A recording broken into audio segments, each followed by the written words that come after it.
Thank you for visiting the YouTube channel for bestbiblecommentaries.com. In this video, I'd like to show you one of the best reviewed commentaries on the book of John. Before I do, I'd like to invite you to subscribe to this channel to see videos on Bible commentaries, study Bibles, and other resources that help people understand God's Word. Scholar D.A. Carson is the author of The Gospel According to John in the Pillar New Testament Commentary series. This volume was published in 1991. It is 715 pages in length. And D.A. Carson is also the general editor of the Pillar New Testament Commentary series. Carson is conservative, he is evangelical, and he is reformed. He was a longtime research professor at Trinity Evangelical Divinity School in Illinois before retiring a few years ago. He's also a prolific author. One of the other commentaries that he is known for is the Matthew volume in the Expositor's Bible Commentary series. The example passage that I'll show you from this commentary is from John chapter 11. Carson gives the section a heading, followed by a general introduction, and then there is an overview of the organization and some of the theological themes found in the passage.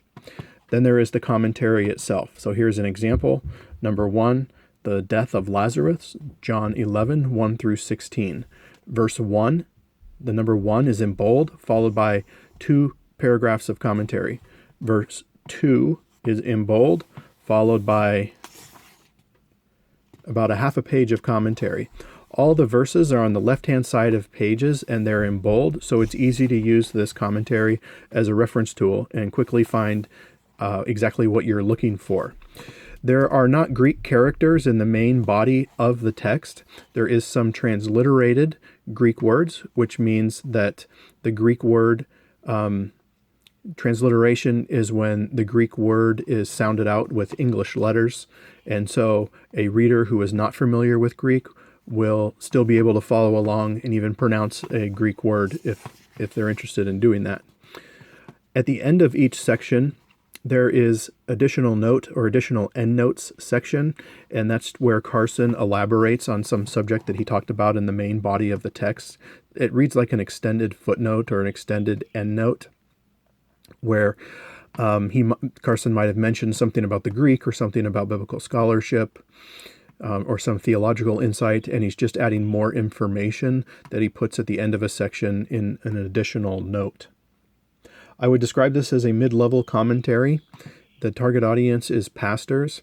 Again, there's not Greek in the main body of the text, so I think a layperson who is used to reading biblical reference material would do okay with this volume as well. But I think the primary audience is pastors, professors, and also seminary students. A couple of example passages that people are interested in knowing about when considering a gospel or a commentary on John is what is the author's approach to John 7:53 to 8:11, which is the story of the woman caught in adultery. And it's an interesting passage to consider, to know about when considering a commentary on John, because that's the passage that in many English Bibles is bracketed, and there's usually some kind of note that says that this story is not found in the original, in the earliest manuscripts. So when you read a commentary on that particular section, you can get a good idea of what the author thinks about textual criticism, the authenticity of the passage, perhaps the theology of the passage. It gives you insight into the commentator's thinking on a variety of issues when you use that passage as an example. So what does Carson think about that particular passage? He says that the evidence is against that passage being original to John. So those verses from John 7:53 through 8:11, he says that they're most likely not original to John.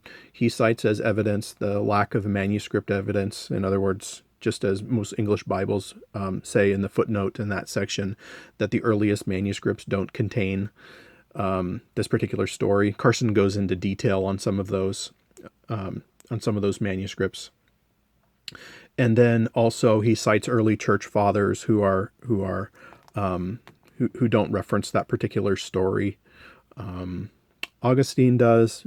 Carson doesn't mention that, but nevertheless, generally, church fathers did not interact with that story, and Carson reflects on that. However, Carson says, quote, "On the other hand, there is little reason for doubting that the events here described occurred." So what he's saying is, even though that passage is not original to the Gospel of John, there's no good reason to doubt the historicity or the authenticity of the story, meaning it really occurred. It just, we're not exactly sure how it found its way into the Gospel of John in that particular location.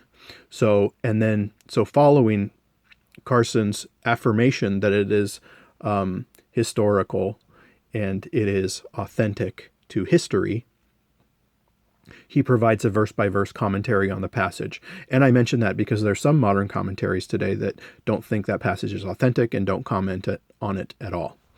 So what about a second example from John chapter 21? And the debate, the conversation on this particular passage is that there are some scholars who say that John ends with chapter 20, because the end of chapter 20 sounds like a conclusion where John says that Jesus did many other miracles and signs in the presence of the disciples, which are not recorded in this book, but these are written that you may believe that Jesus is the Christ, the Son of God, and that by believing you may have life in his name. And that's how chapter 20 ends. And there are some scholars who say that sounds like an end to the gospel. There are a few other reasons that some make the argument that John chapter 20 sounds like the end of the gospel, so chapter 21 must have come later. There are some modern commentators who argue for that John 21 was added to the gospel later and it's not original. Actually, most modern critical scholars will reject chapter 21, that chapter 21 is authentic, and argue that it was added later.